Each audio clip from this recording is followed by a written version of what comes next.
Euphoria.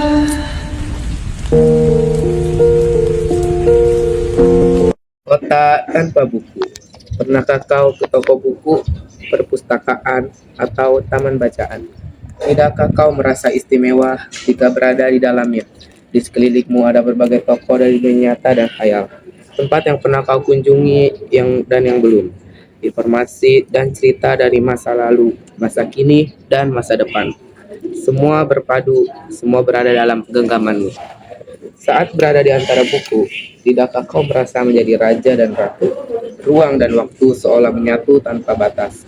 Kau bisa terbang, melintasi sekat negara, dan melewati berbagai zaman. Kau bisa menyelam ke dalam samudra, melayang di angkasa, bercanda dengan aneka satwa, dan berkelana di tengah padatnya kota, juga di rimba raya. Kau tahu, buku adalah jendela dunia, kunci pengetahuan, dan pintu wawasan. Muhammad Hatta, sang proklamator berkata, "Aku rela di penjara, asalkan bersama buku. Karena dengan buku, aku bebas. Melalui buku, manusia terbebas dari ketidaktahuan." Tempat-tempat yang dipenuhi buku adalah harapan berkembangnya pengetahuan dan wawasan. Apa jadinya jika kota tanpa buku? Pantaskah dia disebut kota? Di kota itu mungkin kabar datang dari sumber lain, dari koran, televisi, atau internet. Mungkin informasi dan cerita datang dari cerita nenek moyang, bagai dongeng-dongeng sebelum tidur. Irama warganya pun tidak ada beda. Bangun pagi, bertebaran di muka bumi untuk berbagai keperluan. Untuk kembali pulang siang atau sore harinya. Setelah itu, mereka berangkat tidur dan mulai lagi hari berikutnya. Semua serupa. Di kota itu mungkin ada bangunan bernama perpustakaan. Di dalamnya buku-buku berderet dalam rak yang tak terjamah. Tiada tangan meraih dan membuka halaman demi halaman dengan sukacita. Mungkin juga ada tumpukan buku di sudut-sudut sekolah yang sepi dan berdebu. Jarang dikunjungi, jarang dibaca.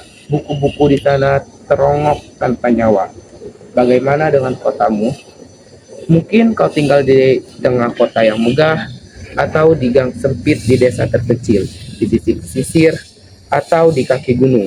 Apakah perpustakaan, taman bacaan, atau toko buku di dekat rumahku? Jika ada, apakah tempat itu menjadi wadah berkumpulnya anak-anak dan warga? Menjadi pusat berkembangnya wawasan dan pengetahuan, atau hanya menjadi pajangan? Maukah kau menjadi orang yang menghidupkannya? Kau bisa mengunjungi dan mengajak teman-teman membaca dan berbagi cerita di sana. Jadikan tempat itu sumber kegembiraan dan pengetahuan. Jika tempat itu belum ada, maukah kau menjadi orang yang memulai menghadirkannya? Kau bisa mulainya dari sebuah sudut di teras rumah. Ajak teman-temanmu memulai langkah baru.